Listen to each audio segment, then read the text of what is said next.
ఇవాళ మేము జాగృతి జనంబాట కార్యక్రమంలో భాగంగా అచ్చంపేట నియోజకవర్గంలోని అప్పాపూర్ చెంచు పెంటకు రావడం జరిగింది. ఈ చెంచుగూడెంలో ఉన్నటువంటి వారందరితో ఇంకా మాట్లాడుతున్నాం. బట్ ప్రాథమికంగా మాకు అర్థమైనటువంటి సమస్యలు ఏంటంటే, ఏదైతే ఉపాధి హామీ పథకంలో అంతో ఎంతో పని లభించేటటువంటి దినాలు కూడా ఇప్పుడు మారినటువంటి చట్టంతో ఆ పనులు వచ్చేటటువంటి పరిస్థితి కనపడడం లేదు. ఇంకొక పక్క మరి కనీసం కరెంటు సౌకర్యం లేదు. ఇది చాలా పాత చెంచుపెంట, చాలా ఎన్నో ఏండ్ల నుంచి రికగ్నైజ్డ్ విలేజ్ ఇది అప్పాపూర్ అనేది గ్రామ పంచాయతీ. అయినప్పటికీ ఇంతవరకు మరి ఒక్క దగ్గర కూడా కనీసం కరెంటు వసతి లేకపోవడం అన్నది దారుణం. ఇక్కడ నియర్ బై సఫారీ పార్క్ ఇవన్నీ కూడా చేసినారు, కరెంటు పోల్స్ కూడా చాలా ఉన్నాయి. మరి ఈ గ్రామానికి ఇమీడియట్గా ఖచ్చితంగా ఎలక్ట్రిసిటీ ఇవ్వాలి, కరెంట్ ఇవ్వాలని చెప్పి నేను ప్రభుత్వాన్ని డిమాండ్ చేస్తూ ఉన్నాను.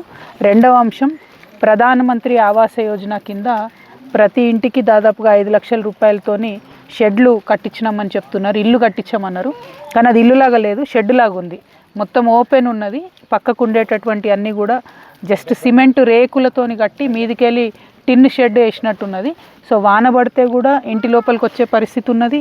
అట్లానే ఎండ కొడితే కూడా విపరీతమైనటువంటి వేడి ఉన్నదని చెప్పి కూడా ప్రజలు చెప్తా ఉన్నారు.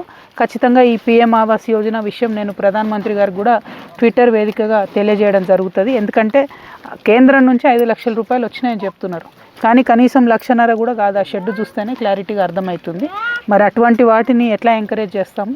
ఖచ్చితంగా ఏదైతే ఆదివాసీల కోసం ప్రభుత్వం ఇచ్చేటటువంటి డబ్బు ఉంటుందో ఆదివాసీలకు దక్కాలని ఆలోచన చేస్తూ ఉన్నాం. ఇక మిగతాది తాగునీరు లేదు, కరెంటు లేదు, ఈ రెండింటిని ఖచ్చితంగా ఫిక్స్ చేయాలి ఇమీడియట్గా.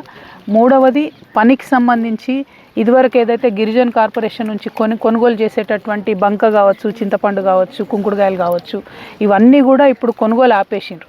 ఇక్కడనే కాదు, తెలంగాణలో అన్ని గిరిజన జీసీసీలు అన్నీ కూడా ఆగిపోయినటువంటి పరిస్థితి ఉన్నది.